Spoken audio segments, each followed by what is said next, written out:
In part 3, we have some who simply don't believe a word of what King says.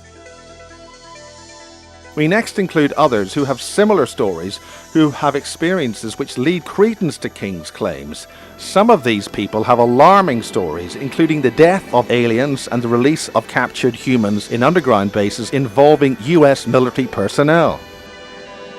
Another interview is with the late Ron Adams, who dealt with the Greys directly and who we believe was ultimately killed by them. We then talk to Professor John, the man in the pub, who gives a weird description of activity at a base mentioned by King as being involved in aliens. We include Matt Todd, who claims to have accessed a base similar to what King talks about, released dozens of abductees and actually battles with 4 ETs and kills all 4 of them.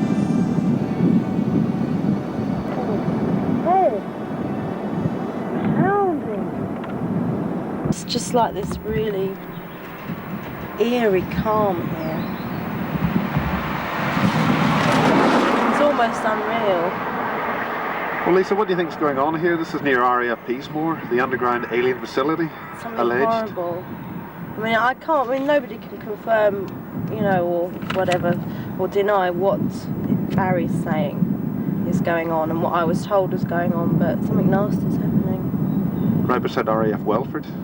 It's horrible. It's just, there's a feeling of, when we first started coming towards the base, I started getting a really pounding headache. And right by it, the headache is really bad. I had to shut my eyes for a while, and then getting further away from it, it goes away again. It's totally weird here. It's like deathly quiet and totally weird. Am I right at the corner of Welford base? Yeah, and I don't think this is the Peasemore base, but I do think it's connected to it, and I think this might be what Barry was talking about when he said that people are so interested, aren't they? When he said that you get into it via another base. But I was told on the board that it began with W, and Barry didn't confirm or whatever about that. Weird. But I don't think this is the main part of the complex. I think it's up there somewhere, going up towards where Leckhampstead, around there, Chadwellworth. Well, we go there before we get run over. I think we better have. Totally weird. I didn't get vibes at Bentwaters, not like this, but definitely here. Something going on. No. My intention is not to sort of like upset anybody. I mean, I would. As I know. Yeah, I know. If your wife now had been there at the time, I would have said, well, how credible does this sound? She would have been brought in anyway. She would have been. Yeah. Yeah. But how credible would it sound to your ex-wife? I mean, would she have been able to have substantiated some of your ex things? She could have corroborated the comings and goings of all the visitors. I yes. mean, that's what I was really after, because I was thinking that would help your story. Unfortunately, how shall I put it? Well, Sonia. She, unbeknownst to me when I married her, was a paranoid schizophrenic. She had severe psychological problems. And of course all the comings and goings and all the business during 79 didn't exactly help. So I was faced with the stress of the project plus the stress of, because she went downhill rapidly, part and parcel of her illness. That it was constant visits to a special clinic, which was in Swindon. So yeah, I looked at it that I was compounding things, and I was told afterwards it had nothing to do really with the fact of what was happening to me and my side of things. She would have gone downhill anyway. I just gave a gentle push. Yeah. Very sore point, that first marriage. It's one of those taboo subjects. I came away very badly from that. Did she get better afterwards? I mean, did she recover? recover? From anyone over there in how many years? The divorce was in 82, so that's about the last time. And I've got a boy aged 16. I haven't seen since he was 10 months old. Oh no. Because of the social services deliberately withheld his address, his whereabouts, her whereabouts. I weren't allowed to to even know where he was. So it's all, you know, past history, and that's part of people tend to, yeah. I mean, the one thing that has been lacking, I think, really in all of this is firm evidence. Mm-hmm. I mean, Miles tells me that you sort of had a There were certain a rethink. documentation, Mm. photographs, maps, sketches, Mm. but we've been over that several times. Yeah. You say you can't get access to these It's now. impossible. Now that we've been withdrawn from the area, so there's no chance I can get them whatsoever. Mm. But There was talk at one point that you were going to be able to in time, though. there was talk of that, but that has now been denied me totally. There's no way I can get that sort of evidence. Unless at some stage they feel it's in their interest to say, well, okay, now perhaps would be a time to, perhaps on a watered down level, perhaps that one and that one, very innocuous sort of stuff first. I really can't say. It's all out of my hands, totally. Is this stuff still at the solicitors? No. Was it ever at the solicitors, or was that just a Oh, front? Yeah. yes. Oh, no, that's... Mm. But remove materials, I mean, obviously I'm not going to know where Mm. materials They took them then. Mm. They took them away, right? When was that? I think you mentioned in the voice. I can't remember offhand. Yeah, November was one attempt. Yeah. Unsuccessful. Unsuccessful. There have been 2 attempts altogether. This solicitor then, whoever he is, would be able to say that you had given him documents and people had come in. I wouldn't have thought so, no. He wouldn't be able to say. I don't think so. What? Not that he wouldn't say, or he couldn't say. I think they were probably told at the time, because they were in effect contravening the Official Secrets Act by having those materials on their premises. Mm. They don't want to hold themselves wide open for prosecution by the CPS, so they'd totally disown any knowledge of me, materials, anyone picking up any sort of materials or whatever. I think that's the case of that didn't exist anymore. Right. So this person, even under sort of controlled conditions, wouldn't be prepared to make a statement. I wouldn't think so. Even though they looked a decent bunch of solicitors, I don't think they'd actually stick the necks out for me, no. Have you discussed it with them? Do you think they would? Other than asking what the legal side of things being, the confidentiality side, and him telling me point out, well, it was such and such, except under this circumstance because it involves contravening materials, and they don't want a hefty fine, they don't want to get prosecuted, so they will probably turn around, disown me, don't know anything about me, they don't know anything about any materials, they certainly wouldn't have done this, they certainly wouldn't have acted in such a way in the first place, so they're going to cover their tracks, which is perhaps only right. I mean, I would do the same. Yeah. I mean, I'm just looking for any area whatsoever, no matter how small, that we Concrete proof, we can get. Well, everyone's been asking for. Yeah. Under these, it's crikey. Because even though, I mean, the solicitor is going to be somebody who, maybe doesn't want to get into trouble. Then again, he may be of a similar mind to like me or you or Chris or Miles, in so much as he'll say, well, sod the government, I don't care about this secrecy. No, I had these documents. No, I'm prepared to talk. I mean, we're in a situation where we don't know what this guy is like. Do you say he won't, or you're not really sure? I would say 99%. I'm 99% sure he wouldn't have anything to do. Yeah. Just by mentioning the fact that, you perhaps had on security certain documents for a certain party, and these were taken back by. I don't think he'd even admit to that. As I said, that's why I try to explain the documents. Well, a damn awkward situation. I mean, where even such as someone backing me up. I said, come on, you had those documents on your premises. You had this sort of arrangement where I'd be the only one who could actually phone in, say who I was. I'm coming to collect the documents. No one else could. I was heavily relying on that. I'm heavily relying on someone from DI8 to come forward at some stage. I mean, they keep promising. Every time Miles mentions, what about them doing this, what them doing that? I'm obviously putting that to them. Well, can't one of you? We've seen it. We've seen people. They've had their faces blacked out. They've changed their voice. They've done this or that. Your identity's totally protected. Why can't one of yous come forward and back me up? I'm taking the whole lot. I'm taking the stick. I'm taking the ridicule. I'm taking the whole lot. How about someone from your end coming and saying, well, yeah, we're doing this, we're doing that, even in a disguised way? But no. So I'm left out on the limb. I'm carrying the can, and they're just seeing how things go.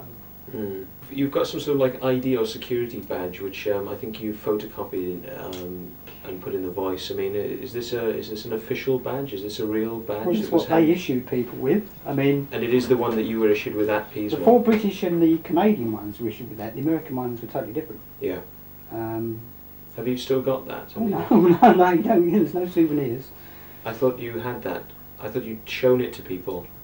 Not that badge, no, because that was part and parcel of the uniform. That's the one you've actually put the photocopy in here. That's the real badge. That's the actual security enforcement. Yeah, but as I say, Right. only the British, the 2 Canadians had those. The Americans had a totally different badge altogether. Yeah. Same sort of thing, you know, security, blah blah blah, but worded slightly different. Yeah. But well, no, I mean, crikey, I would like to have got the black box and all the other bits and pieces out there. What were the circumstances surrounding you taking a photocopy of that badge?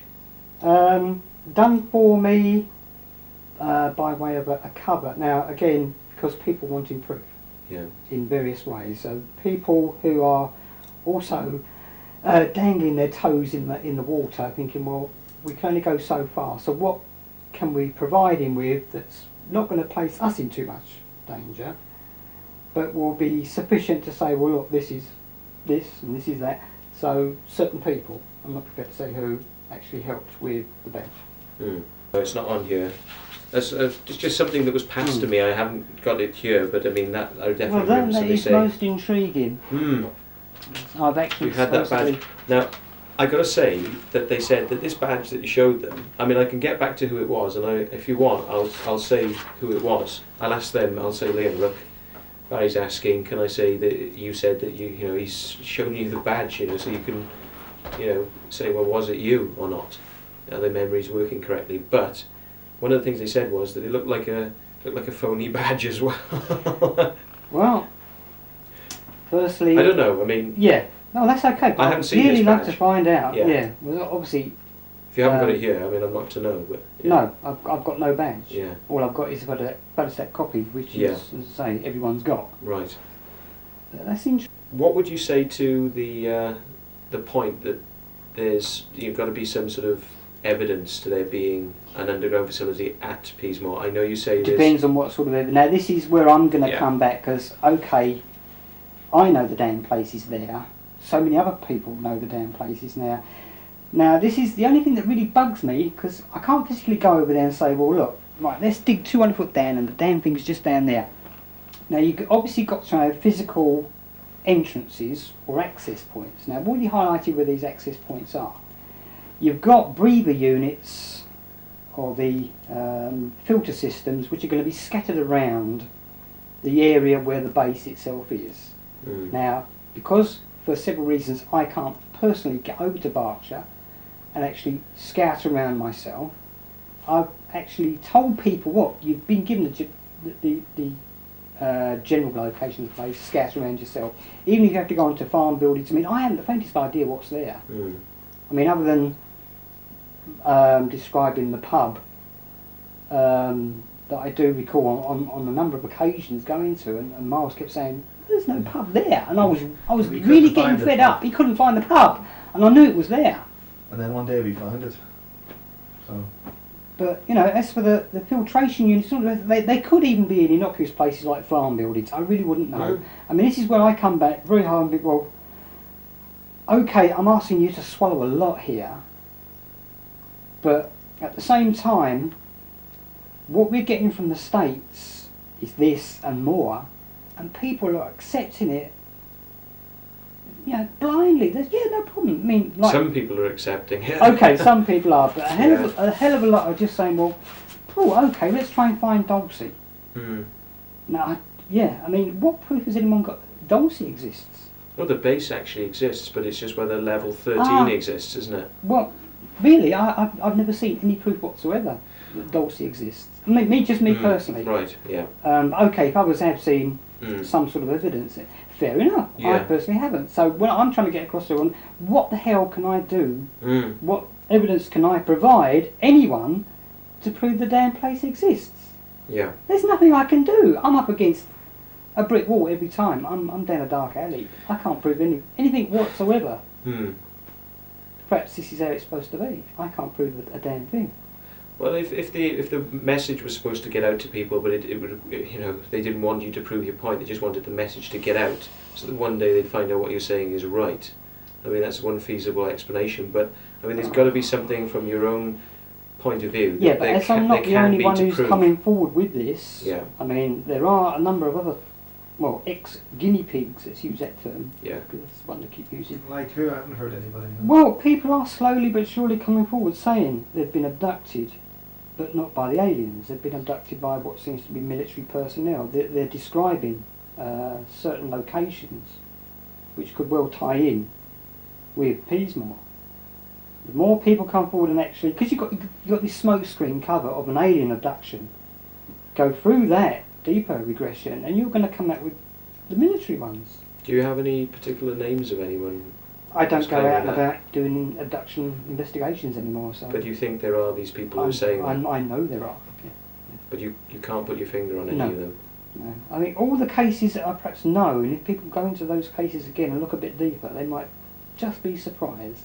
Yeah. How many of those are actual smokescreen alien abductions, and they're really something quite different. The military are up to a very high percentage of abductions in this country alone, so yeah. People just got to look. Right. And maybe there's no aliens at all. Who knows? Right, so you can't show us your badge, you can't get down the solicitors and get the stuff because that's gone, but you carry something around with you all the time that is a form of proof. Oh, yeah, the 2 implants. Yes. Yeah, they're going to be very clever. We've got a knife, we'll dig them out. Yeah, but you've got them, and they're still there. Yeah. And you consider them, you know, sort of detectable in some fashion. You know they're inside you. Detectable in some fashion. This is where we come up again with another. Right. Do you think they could be found, either through surgery, X-ray? Well, not straight X-rays, because no, not the way they place them. Now, the one in the sternum is placed just behind the bone, so an ordinary X-ray wouldn't find that one anyway. Right. Have you tried? Oh no. Well, I've had a number of chest X-rays done when this was playing up. Yeah. But again, this is where we're going to get. Again, this sounds very silly to a lot of people. Now, the survey database. Yeah. They cover all regional hospitals. Everything that guinea pigs go to hospital for, that's going to eventually find its way on that database. So I could go to hospital, some complaint, like a set of X-rays taken. Yeah, sure, no problem. Get these taken. Even if they did detect something, I'm sure on those notes there's going to be something that, well, no, look, see, no problem there at all. That's the way it works. You know where it is specifically. We're not talking about, we'll take a general X-ray of the body, we're talking about a very behind specific... the bone and sternum, yeah. You know where that is, a very close detailed X-ray, CAT scan. CAT scan or MRI. MRI. Yeah, that may pick it up. You know, yeah. might pick it up. Have you ever considered it? I couldn't afford it. If it was arranged, would you go for it? Probably, yeah. Yeah. But then again, this is where we're going to come to this same junction where, what if it's not picked up? Does that immediately, oh, the whole lot's rubbish, couldn't find the implant. There we go. Well, This it's not is going to it. help things. It's not going to help, but surely it's not going to hinder things either. Because again, I've spent many sleepless nights wrangling over this, thinking, well, they keep saying that certain things are not detectable. I think, well, there's nothing surely in this world that suddenly can disappear, unless it's, you know, so far advanced, the technology is so far advanced, they can suddenly just switch it on and off, so you can't see it. I thought, well, that's clever, because that's what they're going to say. I'm not saying it, but just supposing did go for an MRI or a CAT scan, boom, nothing there. Thanks, lads. Did this, did that, couldn't find a bloody thing. Oh, that's all right, we told you. It can be switched off. You wouldn't see it. Where the hell does that leave me? If. Stuck right in the middle again, with all this information, more information yet to come, and yet there's all the negatives being thrown back. Well, I'm pushing out this, and it's all come back. Well, you've got no proof. Got no proof. it seems like the only road to take to give something that's going to make people believe it, because it's an interesting story, but it remains at the level of a story. Yeah. Oh, yeah. And okay, it's, yeah. I mean, it may well gather momentum. It may well become a story which people will believe, simply because they're easy believers. But there are going to be people out there who want levels Well, of proof. should you imagine there's quite a few out there that demand, Yeah. oh, let's cut him up, let's have a quick look inside his face. You never know. Well, it's not that painful. I mean, an X-ray and an MRI and a CAT scan. I mean, they could be easily arranged, and it would. I mean, 50-50. You don't know that that's not going to be able to be detected, and if it is going to be able to be detected, if it's 50-50, are you prepared to play the odds to find out whether or I not don't you mind can? one way or another, yeah. Because you can prove your case that way, And then or again, you're still in the same situation. You I'm don't gonna be- lose. Yeah. I don't think you lose, but I think Well, you. I don't know, because as I say, that one initiates cardiac arrest, which they've proven is something I've got to be very wary of, because they did it in May of 1980. They really crippled me up in London, really dead.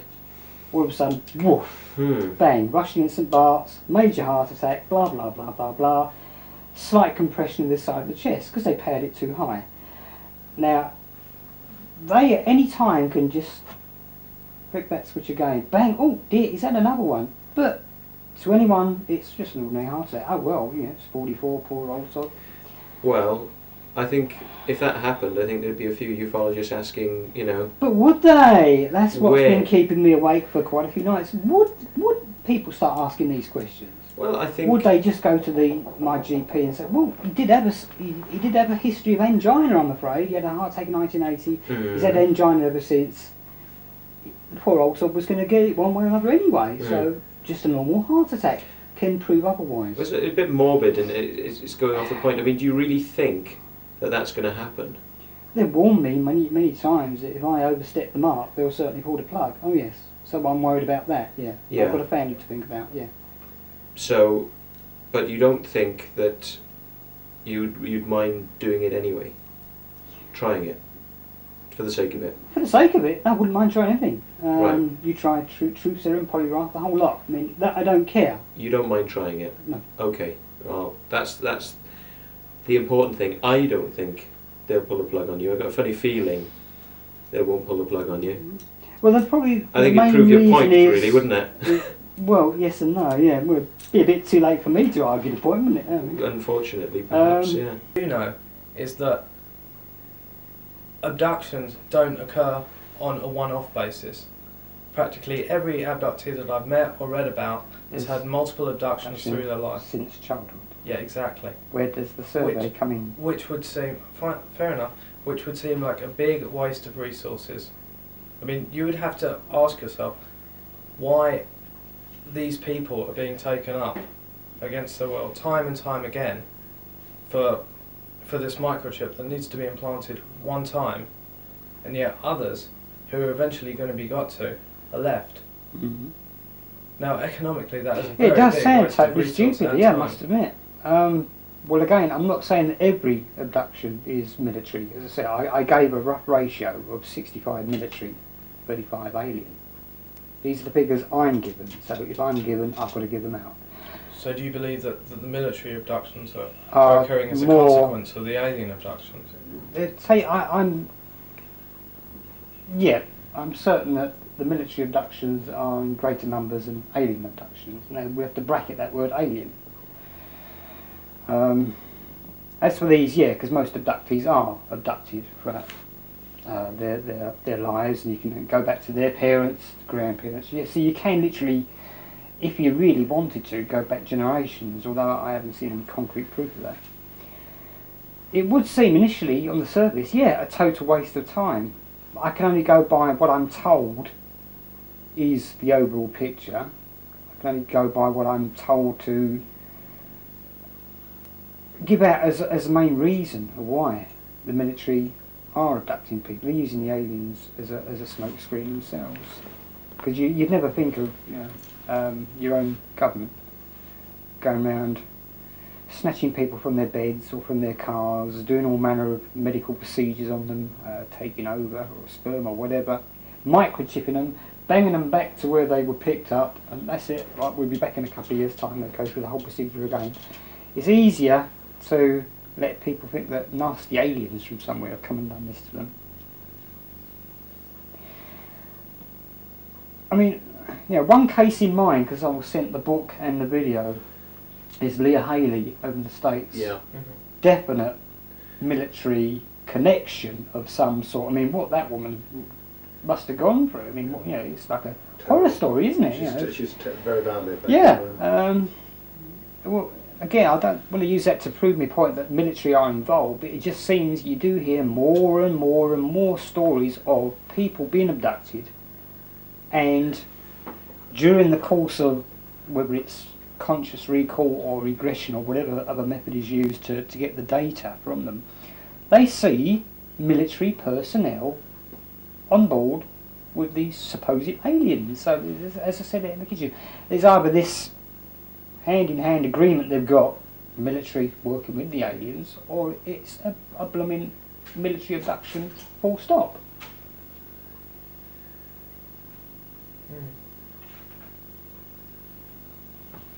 Right, if I can switch to Yes, what I was fire away. saying before. Now let's turn the whole thing around, as obviously I've had to in great detail over the years. Yes, okay, most people are going to look at this and say, pure disinformation.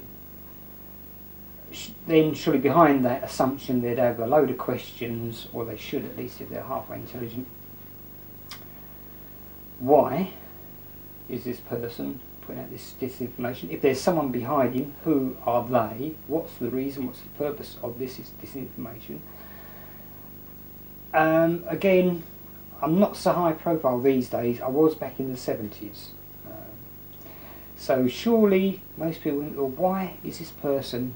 Because if it is disinformation and someone can prove it's disinformation, I'm going to totally ruin any credibility I might have within the UFO community. Because I'm still known by some people, they can trace, oh, right, I read books and reports about you back in the 70s.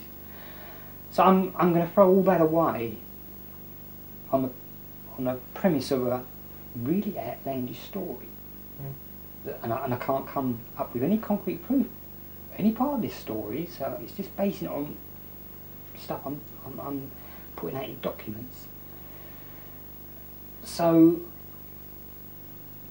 as I said, I'm trying to look at it from everyone else's point of view. Am I going to totally dash any credibility I've got left within ufology? And if it is disinformation, who's behind it and for what purpose? Why? It's the big why. Why am I doing this if it's disinformation? What have I got to gain? Bugger all. I've got a hell of a lot to lose. As I said, I may not be so well known now as I used to be in the 70s, but I'd lose even that. So what would be the point in me coming out with this if there wasn't something behind it?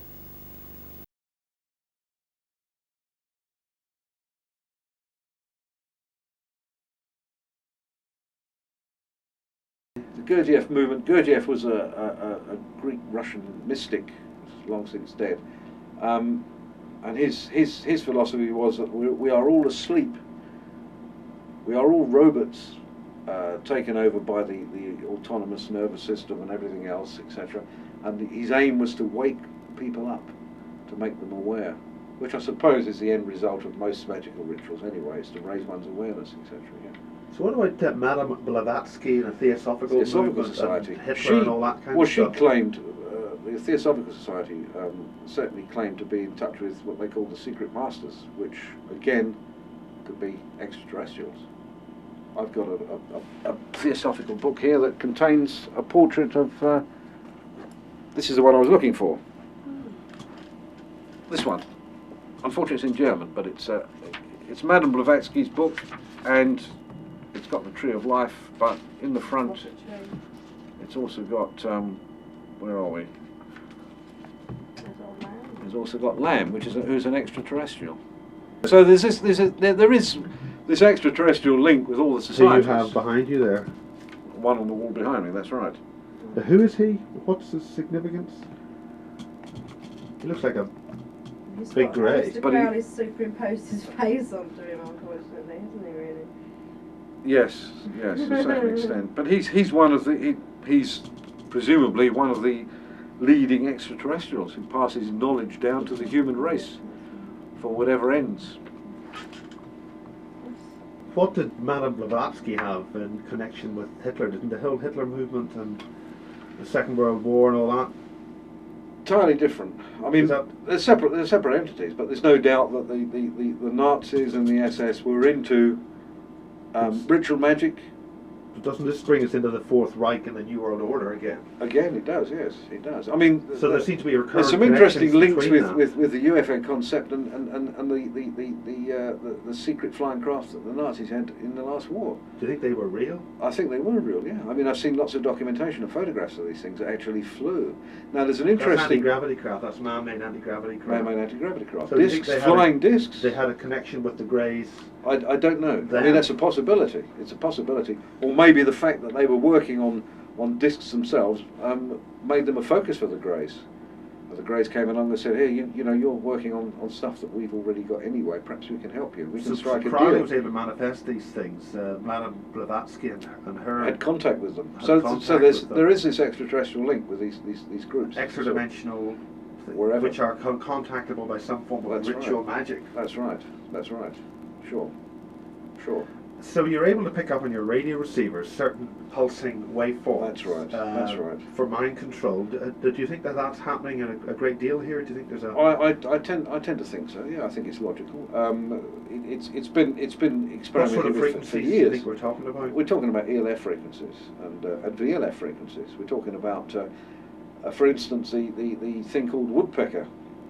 The signal. There's this signal emanating from it's supposed to be emanating from somewhere in the USSR, but it could be. I mean, I think it could be underground, but it's transmitting millions of watts. This thing. It's sitting at the moment. I mean, I can demonstrate this if you want to hear it. Yeah. I mean, there's no problem. Let's turn on the. Let's just punch in the frequency. There it is. Now that's woodpecker. That's sitting at 100 kilohertz. It used to be all over the shortwave band. Now this is just below the range of the domestic radio receiver, which stops at 150 kilohertz. This is sitting at 100. Now this is transmitting millions of watts. That's a very strong signal. I mean, if you look at the signal strength meter on that receiver, and I'm using a very simple aerial. Now, anything with the correct resonating structure is going to be vibrating like mad with that signal. And looking at the thing on an oscilloscope, I haven't got one set up here, but the basic carrier wave of that 100 kilohertz, superimposed on it are little peaks of about 7 cycles, which is alpha, around about alpha. So there's this basic 100 kilohertz carrier wave that's carrying something else, and it's all over the place. You know, you can hear the signal strength. So do you think we have a power base of people who are somehow controlling us? I'm convinced. Yes, I think that's right. I mean, you know, I mean, human nature is that there are followers and leaders, and there are going to be leaders that climb right to the top and manipulate everything, manipulate the masses. The masses are not really interested. They're not really worried about being manipulated. They're quite happy with their football and their beer and their cigarettes and watching EastEnders and Coronation Street, and that's it. They're all placebos.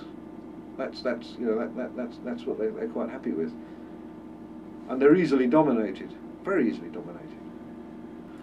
I think it is a worry because it's obviously making people do things which they don't want to do, or they wouldn't normally do. It's changing behaviour patterns. It can change behaviour patterns of whole countries. We're talking about millions of people. Sure, there are lots of projects.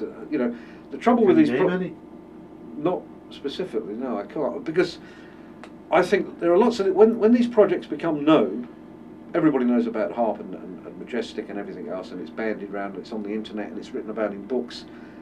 Then those projects become figureheads, red herrings. And the real projects are not known. We don't know the names of the real projects. I mean, you know, heaven knows what those projects are. And when those names are leaked out, then they would be closed down and become red herrings, and new ones would be formed. But they will always remain secret, just beyond range. Do you think you've had any personal contact Yeah. with that? Yes, I do. I do actually. I think I've Do you think that's what's happening to a lot of other people? sure, but I think it's the way that I mean, as far as I'm concerned, I think any contact that I've ever had, with aliens or extraterrestrials or interdimensional creatures, whatever, has enhanced my awareness and enhanced my wisdom and enhanced my life, because I see things differently. I'm aware. I can. Such as, can you illuminate on that? Pardon the phrase. I can see both sides of things, if you like. I can assess people. I can look behind facades. I can change the laws of causality to a certain extent. I can do things along those lines. You can compress time. That's that right. sort of thing. Yeah, that's right. I mean, yeah, it's enhanced my creativity. I can write far better than I ever could. There seem to have been circuits in my brain that have been opened. So you don't think the abduction or the contact phenomenon is necessarily a negative thing? No, I don't. I don't think it is. No, I don't think it is. I don't think it is negative. I don't think it's. No, I don't. But do you think there are certain government things which are going on? I think obviously, the human being is the most savage animal on the face of this earth, and I think that domination, if it's a paramount concept, would be at the cost of millions of people. You see what I mean? Lisa wants to talk here, but we can't Lisa, talk speak because up. She's off camera. No, so I just want to ask a question. You know, you're saying the abduction whole thing is not necessarily negative. What do you think about the supposed military abductions that are leading people to believe they've actually been abducted by extraterrestrials? That's a different thing. That's reprogram something different. I mean, that's what I'm saying about the human being being the most savage animal on the face of the earth. Having lots of motivations, which can be pretty dreadful, for whatever means, for whatever end. You know, I mean, the experiments that are being done to I'm convinced that, you know, the reality of 1984, although that's long since gone, of breeding races of slaves, breeding races of engineers. You see what I mean? Manipulation. I mean, they can do this now. Genetic manipulation.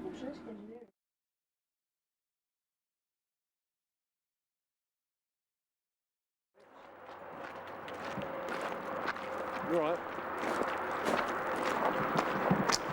Am I alright? Don't film me, please. Come on, walk down there.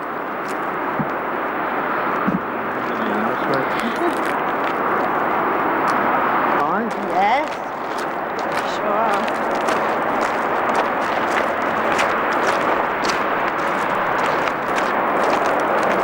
Where is this? Huh? Where is this?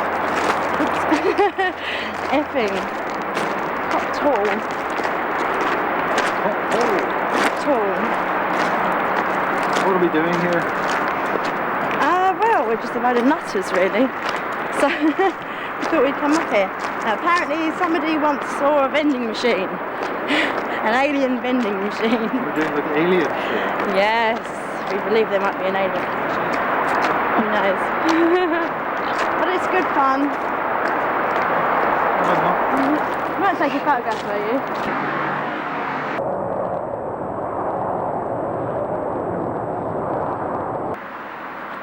Go past this line,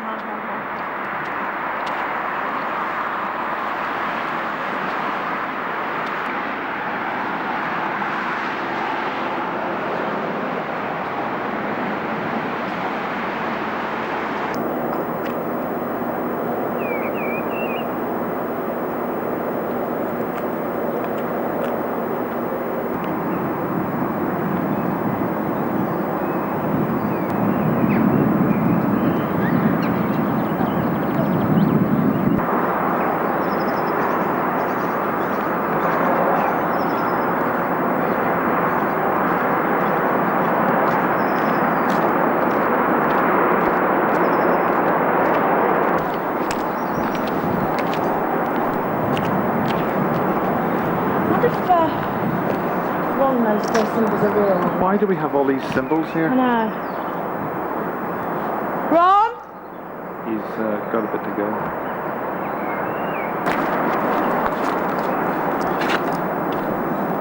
Is this the entrance?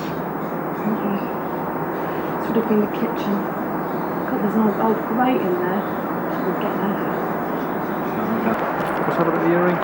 His earring he's wearing is a skull with a little snake, a skull on the top of a snake. Most interesting, odd symbol, you know, for an earring. In what respect? Well, they're definitely sort of occult leanings or whatever. Esoteric, for want of a better word. You're not there. Military style. It's very interesting, wasn't it? Yeah. I want to ask him if he's military. No, but I wouldn't. He's dressed in military He's clothes. got military clothing on, yeah. I think interesting. Why the panic? And what's the odds about having the pictures published? It shouldn't make any difference whatsoever. They might be concerned about something. Why? Or what? I'm looking for antennas, but there aren't any. The only thing up on the roof are 2 lightning conductors. But there's no antennas up there, nothing like that. No.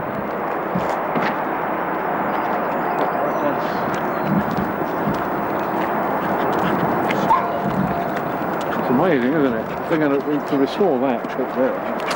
So have you got a car up here? You've got a car up here?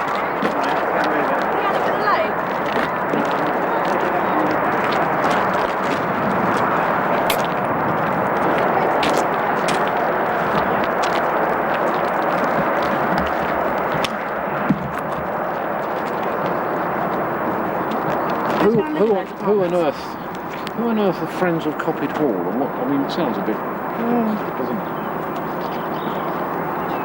Exciting. How did What? he know we were here? Where did he come up from? Unless the other people told him. Huh? Maybe the other people told him. We went down the other side. No, surely not. Isn't that funny? All that, my memory was of a lake. Him turning up on film. No. I don't have him turning up on film. Do you have him on film? I do, yeah. Where I from? Smoking like Which this. machine? The vending machine. The vending machine with the pot noodles and chocolate bars in it. That must have been in the 70s that happened. And it was a fairly local UFO group who held a Ouija board session underground in the basement. And according to the chap, he said exactly at midnight, it said something about, on the Ouija board it said something about get out or something, and then at midnight this vending machine appeared. I mean, this is serious. Yeah. No, I'm not conning it. This is what I told them. That's what made me come up here in Nicky. the first place. Yeah. And they all got out, ran out, clambered out as best as they could. And one chap was found at the gates making crosses out of 2 bits of wood, foaming at the mouth and screaming in a panic, and they took him off and he had a nervous breakdown. That's all I heard. And the last time that you were here, what's her name decided to run off in a panic and No, what Grace. happened was we were around in the stables. We'd actually gone right round, and for some reason he didn't cotton on to the fact that we were there that time, because we spent quite some time there and actually went through the little tunnel in the bit that he says is just the causeway, which you didn't get a chance to see, but I've taken photographs of it, and when I get them developed you can see them. And we went round to the stables, and just as we sort of kind of passed the line of being off the footpath and in the stables, we heard this like grating noise, like ding, ding, ding, like metal on metal, but it was like rhythmic, you know. Ding, ding, ding, ding. So I don't know if it's some kind of an alarm. But then after that... It could be alarmed. I mean, Yeah. it wouldn't be difficult, would it? I mean, And then after that, Grace just started getting a bit nervous. And we headed back, and we got back to the car, and she'd had a dictaphone. And I said, did you catch the noise on the dictaphone?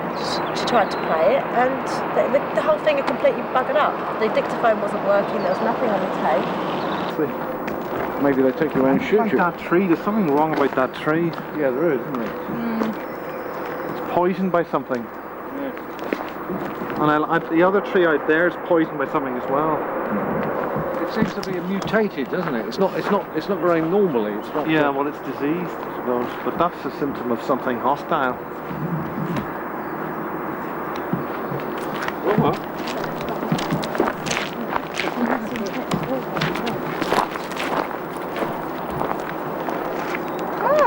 I like that. Looks like a grey, look, doesn't it?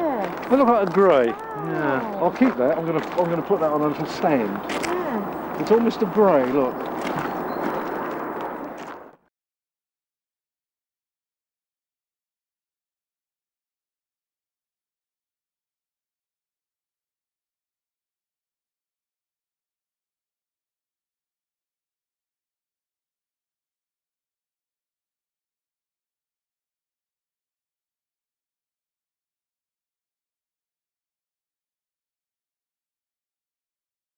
Harwell and other places. Oh yes, my name is John Hardwick, and You are I'm a patent attorney, an engineer, trademark agent, a UK patent agent.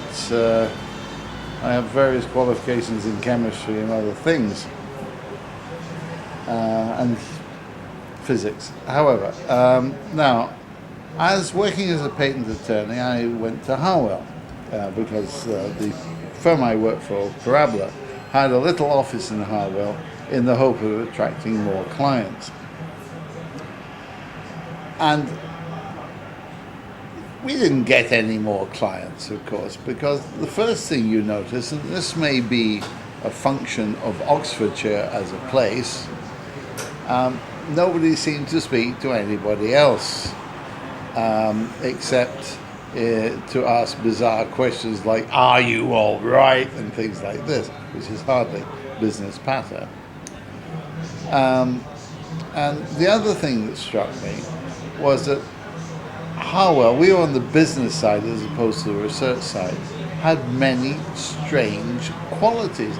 The first thing, it might be a sign of the isolation of the individual, was that it seemed to be likely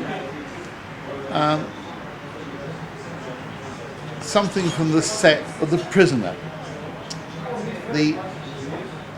You would come out at lunchtime or some other time and find people standing around in proximity with each other, but looking in opposite directions and paying no attention to each other. And I suppose phoning is an activity. I'm not quite sure. I never could see what they were doing, but it was most peculiar. what was the trigger to make you think it was most peculiar? Just the entire behaviour. The entire behaviour that I saw was not what I'm used to anywhere else in Britain anyway, or the USA. It was just strange. And another thing that seemed to be very strange was they were ever digging sewers. Now there were lots of sewers, and there were bigger and better sewers, and it may have been that Nirac, which was just next door, required sewers, but I thought you didn't drain stuff away very much if it was radioactive. So that remains a question. I once came upon a sewer which was open, so I looked down it, and it went down about 15 feet and seemed to be a very large affair. And as everywhere in Harwell, there was somebody in attendance who looked up and said, "All right, mate, have you seen enough?" And I thought, well, very good. That sounds just like Harwell. Do you think there was something classified going on down there? Something unusual, anyway. They were not prepared to classify it, but you certainly weren't going to get a look. Let's put it that way. What about the black energies and the strange light? Well, the one thing that did strike me was that there seemed to be some kind of zap array in a particular position around the local shops.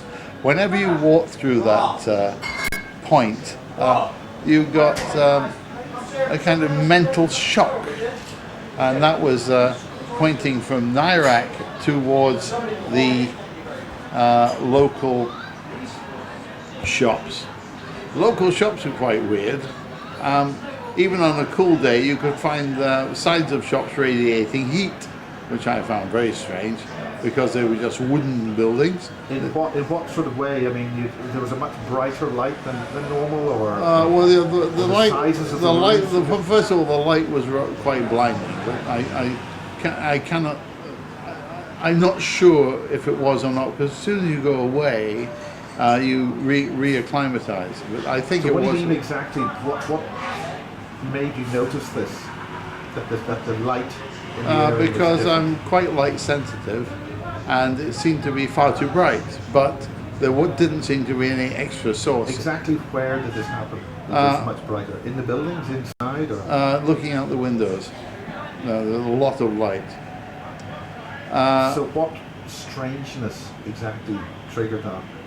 Well, I'm blinded by the light, and it's not normal for me to be blinded by the light. So what conclusions, or what does one suspect? Well, about that? I suspect that it's just much brighter, but there's no explanation why. Also, there seem to be sources of heat, and even with NIRAC, we don't get sources of heat. We all know how to, well, maybe we don't, but we should all know how to deal with radioactive waste, which is what NIRAC does. Did you notice black energies going into the ground? Well, or I life forms? did notice little things running around out of the corner of my eye. What would you describe? Well, they them? were about so long, and they weren't rats, because I recognise rats. I've got rats near where I live, and these things would just scuttle along and dive down drains and hatches, which they were just black things, really. So Of no precise form. yeah, no, they were just blurs, and they were, I must say, always at the ground level. But I'm not quite sure what they are, because I never got a proper look at them. So what about the thing that I think we mentioned earlier about this sort of a Stepford wives, people behaving like Well, robots? this is the set of The Prisoner again. They're just like that. They march around without any apparent social connection with one another. So are these the civilians? They are civilians. People on the base. I'm not sure. Certainly the ones that stand around looking this way and that way seem to come from the base. How far were you in the base? How closely? We were about 200 or 300 meters from the base perimeter, where the free access stopped. So, And did you become involved with any particular patents or anything? no, it was terribly dull, I must confess. And how long were you there for? Oh, about 2 years off and on.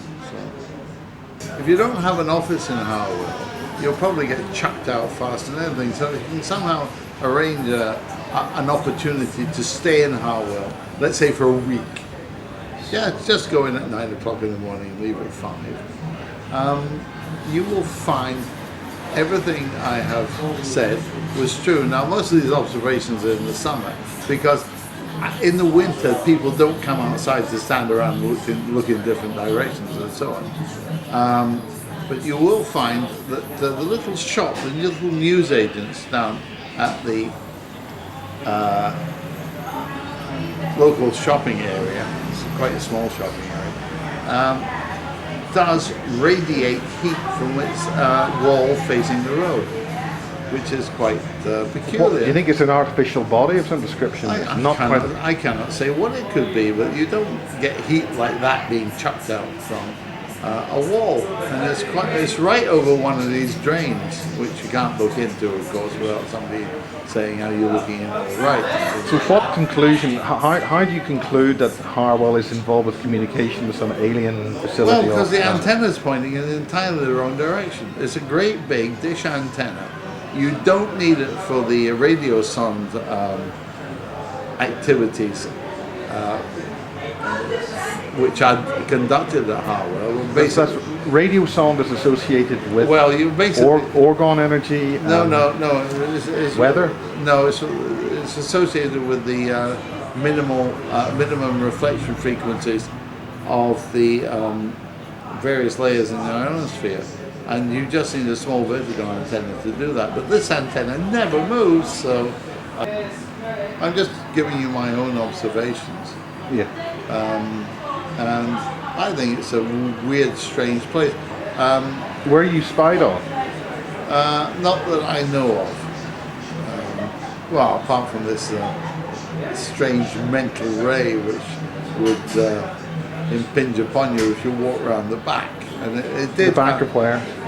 The newsagents. I used to go and get sound over the magazines. What do you mean there was a mental ray? You would walk past a particular point, and you would get only at that point you would get a mental surge which would make you feel queasy and whatever for several hours afterwards. As a radio ham and as a person very experienced in radio frequencies, do you have any conclusions or anything that you could think about what would do that? If it was, first of all, I had a very narrow beam, so it would have to be at many, many gigahertz, or even tens or hundreds of gigahertz. So it wouldn't be a laser, it would be of a lesser frequency than a laser. But quite what it was doing there at all, I don't know. Because were you able to identify its potential antenna? No. It seemed to originate in Iraq, but who knows, it may have originated. Do you think it was some kind of boundary fence dealing with? Well, I never thought of that, but it might have been. Yeah. Oh, it's a general strangeness and aloofness of the people there. They were almost like, as I said, the characters from the set of The Prisoner. It may just be that people from Oxfordshire, South Oxfordshire, are weird and unsociable and bizarre, but I don't believe that for a minute. I really don't. I've been to other places in South Oxfordshire, and they're not like that. So what conclusions would you have as to the... Well, there's some... What's the single most strangest thing? Why we're having this conversation? Well, one of the strangest things is they've got a big antenna on top of Harwell, well, on a high level on the Harwell, a parabolic antenna, which presumably points at something, but after it never moves, or at least it doesn't appear to move. But after a long time of looking, trying to figure out where it was pointed at, it was something in outer space. It was nothing to do with a geostationary satellite or anything like that. Therefore, I just wondered what it was for, and I cannot think of anything. But it must be for something, because the amount of money they spent on that was quite vast. So what is your gut conclusion to your experience? My gut conclusion is that there is some communication between what used to be the earthly governments and the aliens, and I sometimes wonder if there might not be more control by the aliens than anything else. I point to the EU as an example, because there seems to be an embedded agenda which cannot be avoided. Why? It seems wrong. And do you think, therefore, the aliens have taken control of our government by logical extension? It could be. However, I don't think the aliens, anything that is of a homomorphic, must be connected with us somehow. And they are either I think they're time travelers of some kind. They have to be. So you think they're human beings from the future? Well, from elsewhere. From elsewhere. Yeah. I don't know if the future, past or present. I mean, we may have somehow been concocted, unknown to ourselves, at an earlier date in parallel with these other creatures. However, I do think there's a deal of time travel going on. And what do you consider this connection to the EU and the things that are going on here? It's just a simple thing that human beings are not naturally agreeable, but you seem to have mind control of the leaders of the EU, which is quite dangerous. Any final conclusions? I think we may have lost control of ourselves. And on what basis do you make that conclusion? Because there's too many people apparently thinking the same thing. I've never seen it through history, any groups thinking the same thing. But do you think we have a dangerous, out of control situation, if that's a leading question? I think there's an attempt to keep things non-violent if possible, but I think it's being imposed upon us. Seriously. So any advice for anybody to deal with that situation? You should dare to disagree and think about things. This green business seems to me to be a bit out of control, as does the current issue is the constitution of the EU. The EU is a treaty. It's not a country. But however, everybody thinks it's a country. Any final last words? Yes. Be very, very, very careful. And watch out for the surveillance that's going on within Europe. If you think Britain is bad, there are 20,000 traffic cameras around The Hague. I was told by a taxi driver. Anyway, whether it's 20,000 or whatever the number is, it's very large. What do you think the logical extension of all the surveillance, the DNA mapping and tracking by cell phone and RFID chip, where do you think that's logically leading? It's leading to something much worse than 1984. We won't be able to breathe or move. Do you think there's an extra species amongst us that they need to keep track of, or are we the species that are being tracked by the others? I think, to be honest, we are being changed somehow. And for example, I was born very much brighter than any of my relatives, and as you were too. And this such change is unlikely. Why? Because the mass of people who copulate and breed are the dimmest ones because they don't have any control over their emotion. However, they're still getting brighter, so I don't understand that. It's contrary.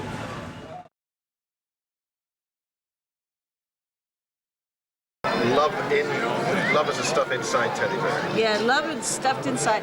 This is Bryant the teddy bear. He's one of my personalities that I found when I found out I was a multiple personality due to mind control from the government. And he is the personality that protects the children from danger. So he's this mean, scruffy bear that protects the children from danger. And so I got a representation of him, and I bought this teddy bear in Canada. Wonderful. And he's got meditation beads on? Yes. He's my protector. I was under military mind control when I was about 2 to 12 years old. And I think they dropped my program about 12, but then they tried to get me to self-destruct about 18 years old. Yeah, they do that. Yeah, they tried to get me to be a serial killer. Explain that again. They tried to make me a serial killer. For multiple years during that age between 18 and 21, I was fantasizing about being a serial killer, and I think that was their mind control, trying to get me to kill myself, to get myself in trouble. Right. So, that's pretty serious. Yeah. In other words, because they couldn't use you, they wanted to terminate you. Yes, yeah, they wanted to terminate me after that, and then since I've remembered this past year, I'm 40 now. This last year, I started to actually remember stuff. They also tried to get me to buy a gun. I kept hearing voices. Are you 40? You look so much younger than that. Yeah. They kept getting. I would have said 25. No, I would have said maybe 35, but not 40. It's my family lineage. I would think most people like you in your early 30s. That's one reason why they chose you? Why do you think you were chosen? For the mind control, I think it just happenstance because my dad was in the Navy. He had top secret clearance because he was on nuclear submarines, and I think I just happened to be available. And then I also think that they probably found out that I was an abductee. Right. So they must have found out you were an abductee before you were 2. Right, and then they wanted to find out. Yeah, they found out I was an abductee. They wanted to find out what the aliens were doing with me. What type of aliens?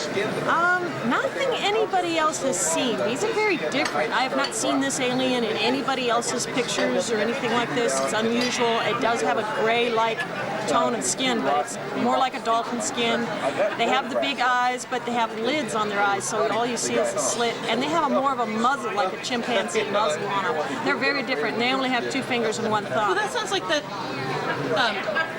Who was it? Someone, one of the speakers showed some pictures of like the long-nosed greys, and they have like a muzzle. Not like that. It's like a chimpanzee muzzle. It's not that long. Okay. It's just about an inch off. Oh, okay. It looks just like a gorilla or something.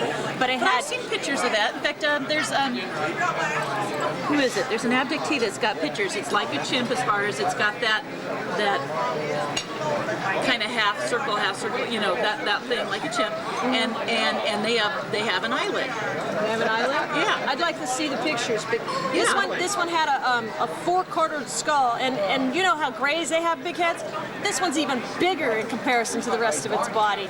It's huge, and it's definitely 4-quartered. You can tell that it's got 4 lobes in its brain. The skull indents this way and this way. And so it's definitely What was involved with the mind control? What sort of things were done? Can you remember? They were trying to make me a psychic warrior.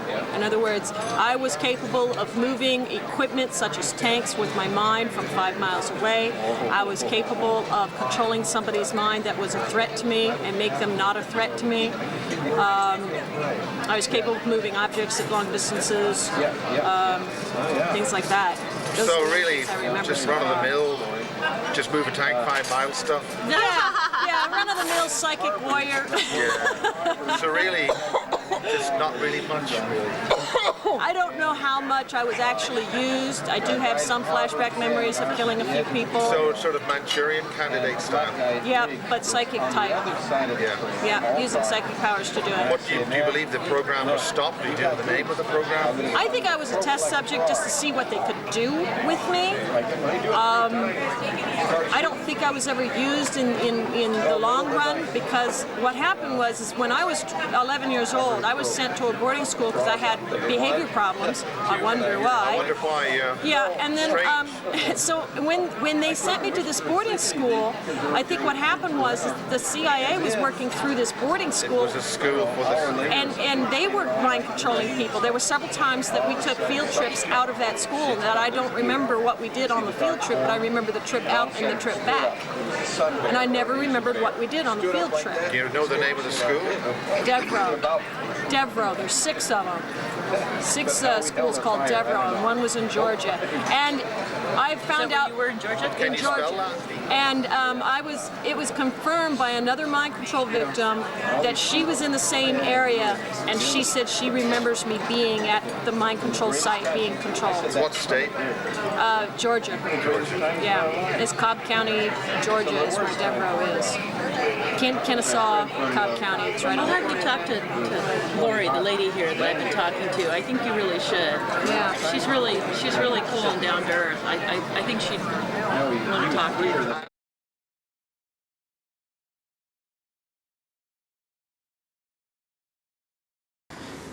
UFOs and experiences, and you want the story about Porton Down, 1977, November.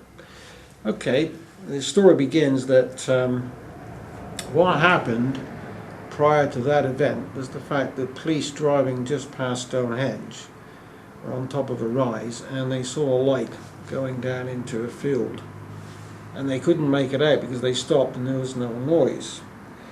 Well, having read this in the papers, you see, teaching people to drive around Salisbury one night, we were all talking about this, and as we came down a hill at Bishopsdown in Salisbury, you look right through the valley into Porton Down, and it is one of those lovely moonless nights in November. and the stars were shining great, and lo and behold, high up, very bright light, it came down, more or less straight down, came below the horizon, and it went over the ground like that. You could see it following the contours of the ground below the far horizon. Now, Porton Down was lit up like a Christmas tree, and there was a building and you could see all the individual floors, and this object came out of the sky below the horizon, hopped along the ground very quick, and as it went to the building it slowed down and it went out as it got right up to it.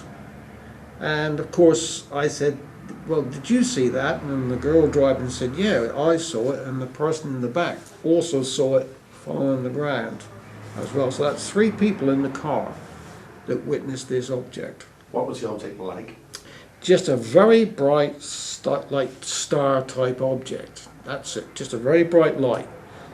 In other words, a sphere, a circle? No, just a very bright light. What it put me in mind of thinking about it now is when you see the satellites, what you call the space station going over, all right. When that first went up, that was very bright. Now that's about the same magnitude as what I witnessed going along the ground. It was that bright. What time of day was this? This was at night time, around about sort of 7:30 at night. And could you see other stars? Or? Oh yeah, plenty of other stars, and as I say, but this one really came down very quick. And the odd thing is, why was Porton Down all lit up?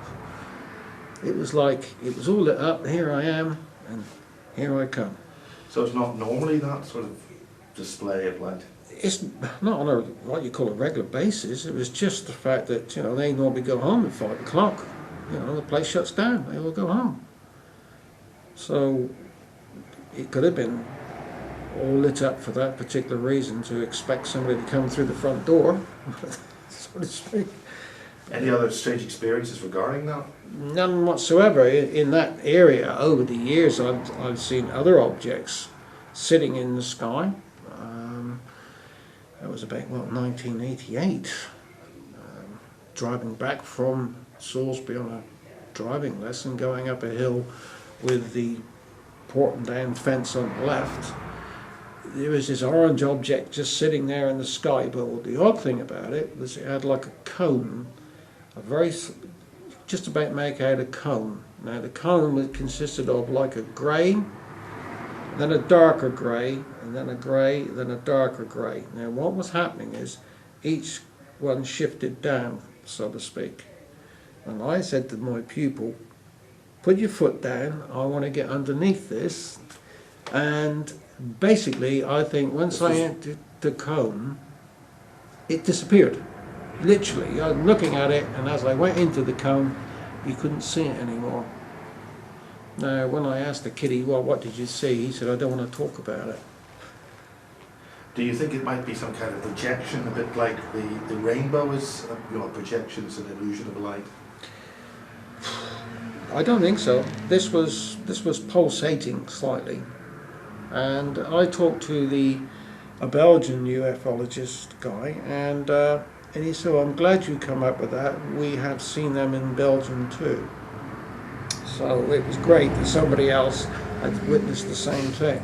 Whereabouts was this exactly that you saw this? This was on the old A30, about 2 miles out of Salisbury, going eastbound, and just when you turn off to the Silver Plough Pitton.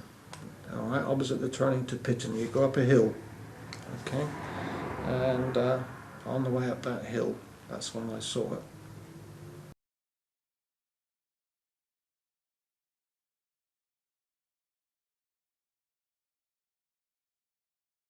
I think it was a Thursday morning, possibly a Friday. Anyway, it's 6:30, I'm home from work, I have some breakfast, have a shower, it gets to about 9:30, 10 o'clock. I switch the oscillator on, the multi-wave oscillator on, but without the antennas. I'm just running the Tesla coil, so it's sparking and just filling the room full of ozone. And I just had an idea and a thought, what happens if this spark jumps across to an orgone generator? So I put them side by side, and the spark's like slowly jumping across. And I can see and smell this energy because I'm basically I can see energy, I can see auras. I can see yours now, it's nice and blue. Oh my God. And I was sitting there on the bed, I was looking through the local newspaper that drops through the door, and I could hear it buzzing away and fizzing, and I was looking out the corner of my eye, and the room's filling with this blue energy. Filling. It's probably about 5-6 foot off the bed by now, off the floor by now. The whole apparatus is on the floor. Anyway, I'm reading the newspaper, lying back on the bed, which is upstairs, and I hear a sound like something like when you hear two tomcats fighting at night. They make all those weird whiny noises. They sit around crouch trying to moan, and also very similar is pigs when they know they're going to slaughter, that high-pitched squeal. It was a combination of that and that together, and I thought it was quite weird because it was broad daylight. There were no pigs around, and there certainly weren't any tomcats that I knew of sitting outside my window fighting. It was broad daylight. Anyway, so there I'm reading my newspaper, and this noise is getting louder, and I can't understand it. So I just thought, so I put the newspaper down, and I look across the room. I'm like this, and there's two grey, they're quite tall greys. They were half in the floor and half out the floor, and they were still about this tall, so they weren't short greys. And they were going nuts. They were screaming, they were flailing their arms around like they're in severe pain.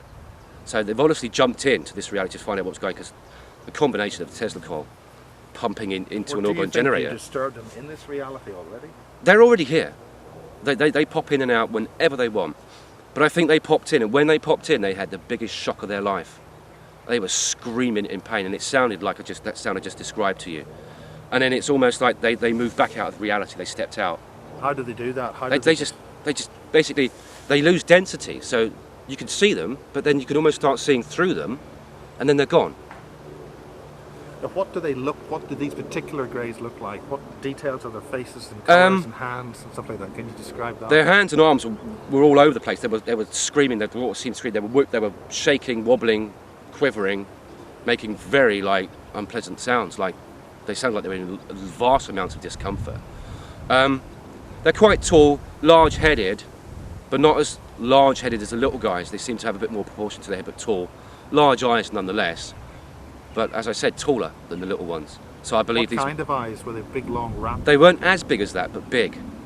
They were big, but not the typical biggish small grey eyes, but they had large, dark eyes.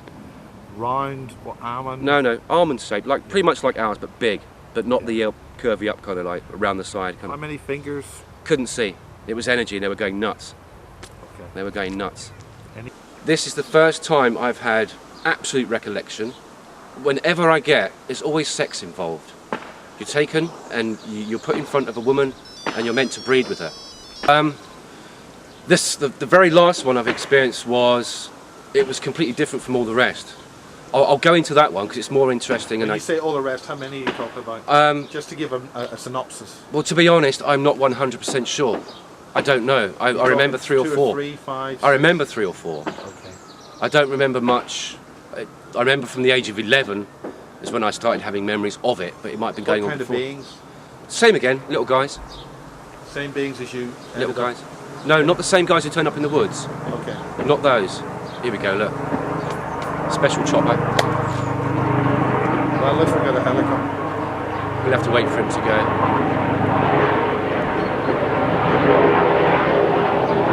This is the last one that I've remembered, and because I remembered it so distinctly, was, again, it involves sex.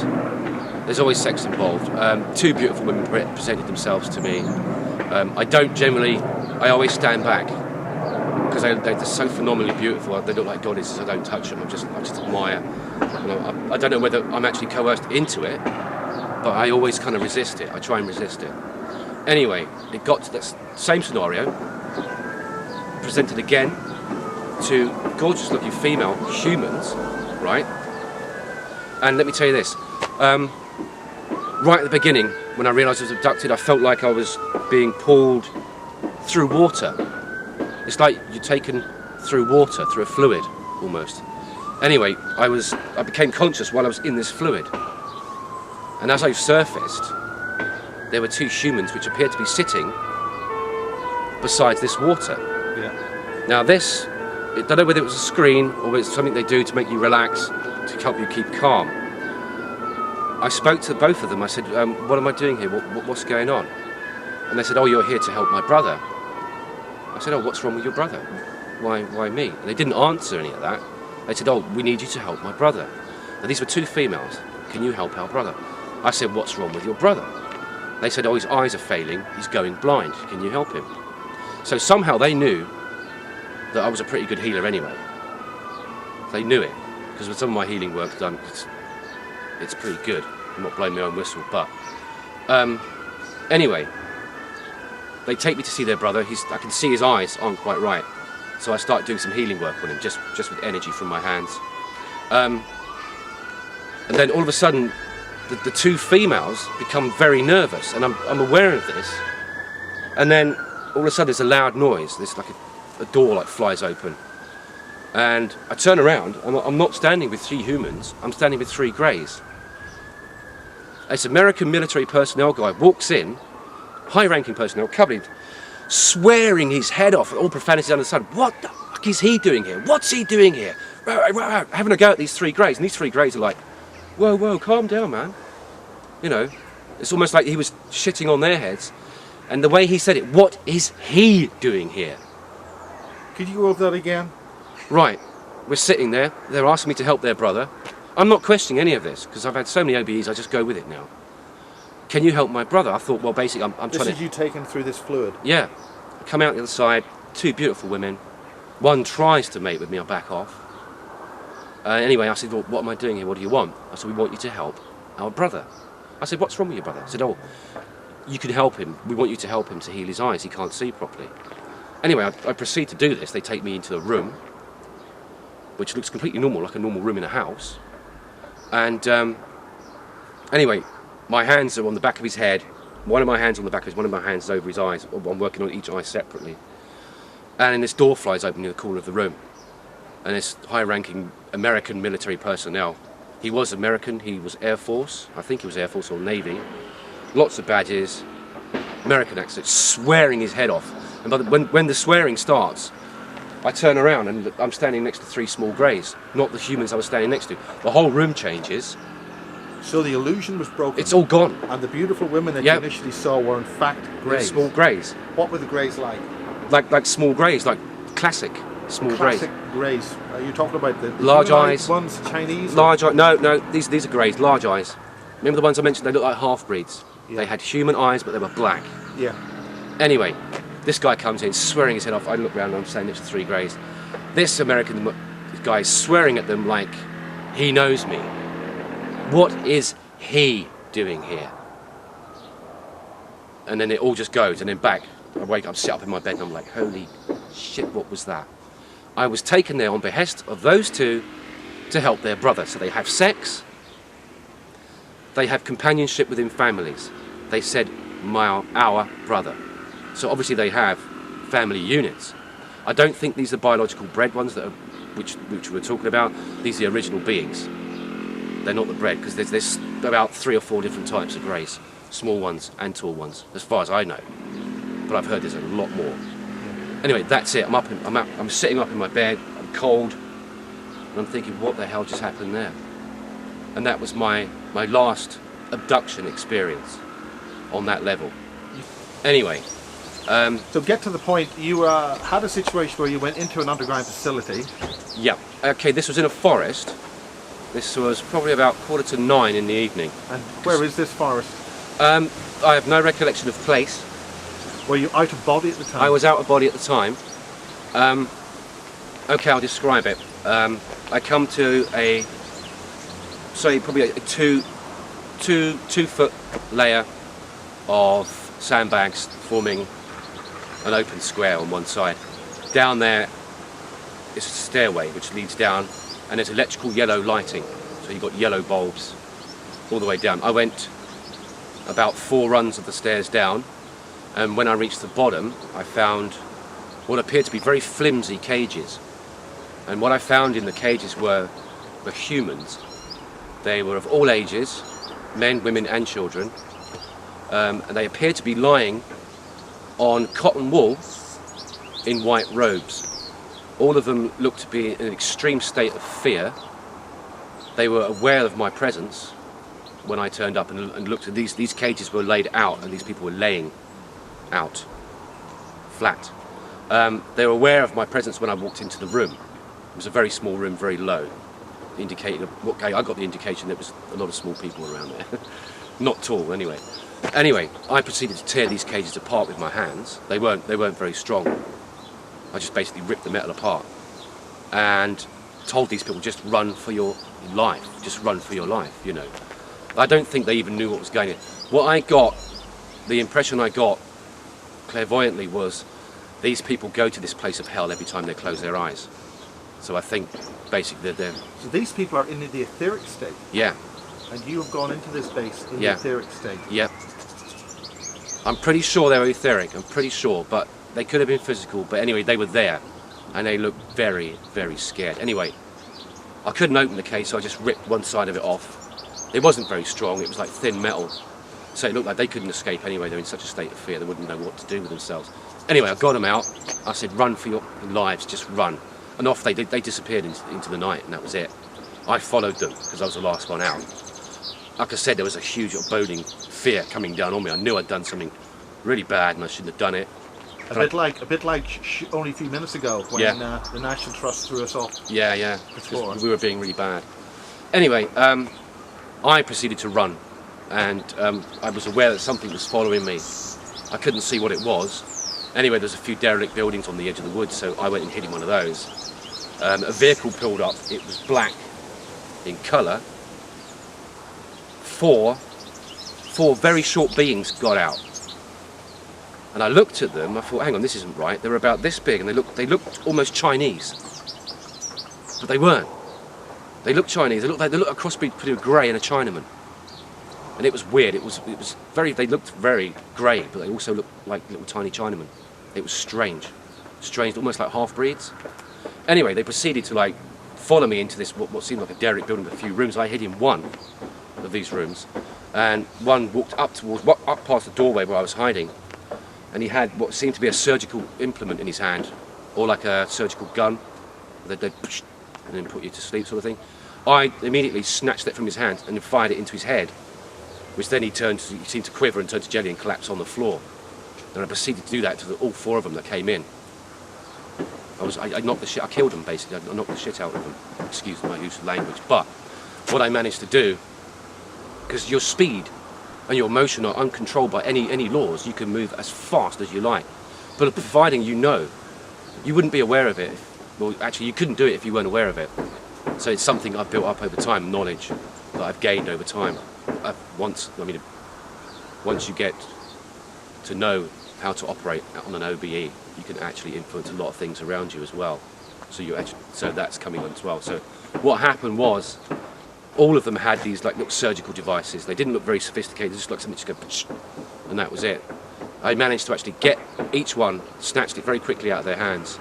I mean, I was amazed at myself, the speed I was actually moving. It was incredible. Can you describe these ETs or these beings like I said, more often? They were Chinese looking? They looked... Starting with their heads. Their heads were slightly oversized for their bodies, but not as strange as the greys. But like I said, they almost looked Chinese. They were very grey in colour, but they had a yellow tinge to them. A yellowy kind of pasty look to them. Okay, what about their eyes? Their eyes were just black, but they looked like humans. Very small. Almost like Chinese, little tiny Chinese people. Right. Black They eyes. look like human eyes. They had same shaped eyes as humans, but they were completely black. There was no pupil, just a huge black. Were they oval in shape like ours? Yeah, just like ours. Exactly the same as ours, but black. And they were very small. Anyway, as far as I was aware, I either disabled them or killed all of them. And that happened, that was over very, very quickly, and I was out of there. This was in the derelict building, on the edge of the forest. A year ago? I'd say that was probably about 3 years ago. Yeah. And you don't know where this derelict forest is? No, the derelict buildings in this. I'm not sure where this forest is at all. I have no idea.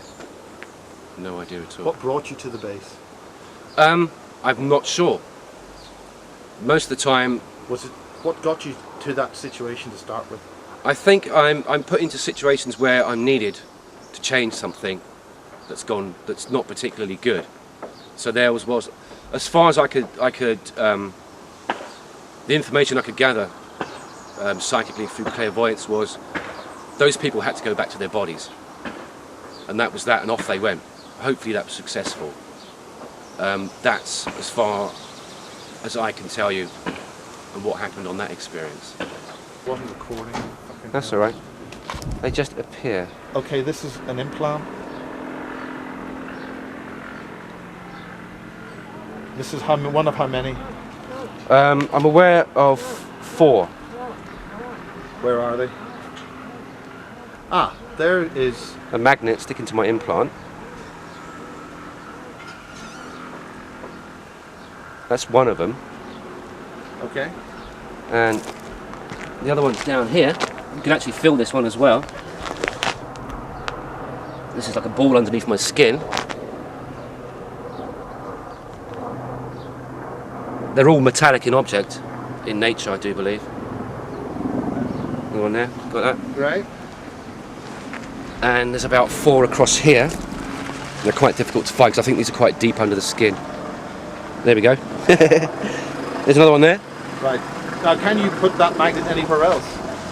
I can put it here and it just falls off. Okay, that's fine. Yeah, but no, if I can stick it here, it just falls off.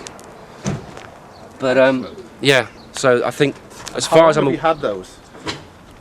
This one in my ankle's been there since I was about 11. So I'm very much aware of that one. This one I discovered about a year ago. Do you think that was after the incident when you had Possibly. with the swearing and Possibly, yeah. Do these things have any effect on you by any chance? I can feel this one. You can feel it Yeah, in your system. yeah, I can feel it. I can physically feel it. I can feel it energetically in my body. It's like something's like vibrating here. Has this affected your way of travelling?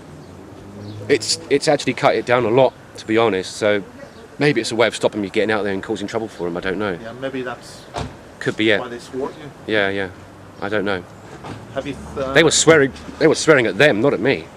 They were swearing at the Greys, not at me. What the fuck's he doing here? You know what I mean? Yeah. Have you thought of any way of diagnosing them, getting rid of them? Any means? Well, that would mean surgery, and then going down the official line. Surgery? No, physical surgery. Have you been X-rayed? Do they appear? I don't. It's difficult to go down that line, and how do you describe it to a GP without seeing a ton of psychologists? You know what I mean? I don't want to go down that route. Happy person thinks he's been adopted by aliens. Yeah. Okay, well, good luck and thanks.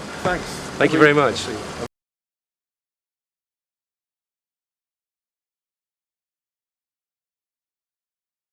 Pike, living in effective exile in India, pictured here with his late wife Angela, pulls no punches, reinforcing Barry King's statements on the PGLF bases in Berkshire. And now we go to India for a further mention of Barry King's material from no less than the controversial Reverend Dr. Anthony G. Pike, founder and director of the Cosmic Research Foundation and the Freedom of Information Campaign in London from 1991 to 1996, and colleague of the late Bill Cooper, descended from the Pikes of Newbury, and their connection as the founders of America and their base in Pikeland near Valley Forge, PA. Connected with Hubert Pike of Bentley Motors and so on. Pike restates that the AL-499 base became famous as Barry King blew the gaff on the activities of the NSA's role in Britain's underground network in southern England and the aliens cloning project and implant program at these Berkshire and Wiltshire bases. Porton Down, which is famous for its biological warfare research and where a witness saw a UFO land in the late 70s. The nearby research facility at Boscombe Down Air Force Base, also known for its alleged grey ET activity. According to King and now Pike, these are included in the underground network with Harwell Research Labs, formerly Harwell Air Force Base at Didcot. What are we talking about? Remove your soul? Sounds ludicrous and fantasy. Just such plans have been discussed at the Royal Institute in London, famous for its scientific research and forward thinking. This is for use as some form of both spaceflight and imprisonment by way of removing your soul and downloading it to a chip of some kind, which then gives you the level of punishment so saving on the space and resources for prisons. It's also used for unmanned spaceflight, so the human is only present as a download on the computer system, not requiring any life support system. Bearing in mind what King and now Pike are saying about Boscombe, Porton and the Newbury bases, we have one case, Witness C. Here we have a case where a person lives and works in West London for a particular West London media company. They take their son, leave London and move almost 100 miles away from their place of work, and they start living beside Boscombe Down Air Force Base. Her son starts experiencing terrors in the night where he is being abducted by 5 to 6 greys that come into his bedroom through the wardrobe. They take him downstairs where a further 6 greys are standing outside the front door of their house. The terror and the experience of this going on night after night finally got this particular witness fired from her job. Ultimately, what brought her to leave her place in London and move almost 100 miles away from her place of work to live beside an Air Force base, which some claim is dealing with aliens? And now we have Witness A, who also confirmed that there was ET activity of some form happening at Boscombe Down. In this clip, she describes reptilians and how they compare to certain characters in Star Trek. Some of these reptilians, they are very tough. And I don't take any shit. It's like what do you call it? The reptilians. Yeah. They behave like that. They're very fiercely loyal, fiercely warriors. Worf and they don't. Is the name. Huh? Worf, Commander Worf. Yeah. Worf. And that's the nature of that kind of. And they don't take any shit. And they don't like to talk about emotions or anything. They're very concentrated. Very correct in every way. So they are seen by many as less human, but you know. It seems strange that she seems to be fascinated by these 2 grey dolls given to me by Witness C. Also, while recording this voiceover, the recording equipment was stopped when we mentioned the 2 grey dolls. So we have heard Barry King and challenged him with skeptics who don't believe a word. Where is his evidence after all? However, we have others who've come forward with disturbing and real observations and experiences showing that what he is saying is the first full-blown alarm that we should all sit up and take notice. As I said before, we are in serious trouble. Basis continues with Las Vegas investigator Ray Wardle and Area 51 specialist Bill Uhouse.